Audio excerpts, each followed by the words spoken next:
এই বাংলা বস্তির ছেলেপেলেরা বিকেলের সময়টা বাইসাইকেল নিয়ে তারা ঘুরছে, খেলছে, আনন্দ করছে আর কি।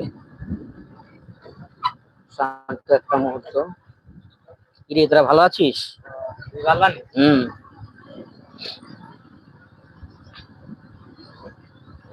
এই যে দেখুন, আমি কিন্তু এখানে এই ছেলেপেলেদের তুই বললাম, তারা আমাকে তুই বললো। সবচেয়ে মূল বিষয় আমি আগে পরে বলেছি, এখানে কিন্তু কালচারটাই ছেলে বাবাকে তুই বলে, বাবা ছেলেকে তুই বলে। মানে এটা তাদের হঠাৎ করে যে কোনো কথার ছলে যে দেখবেন আপনাকে তুই বলে ফেলছে, এটা আমরা মাইন্ড করবেন না, কারণ আসলে তাদের কালচারটা এরকম। তারা বাবা ছেলেকে তুই বলে বা অপর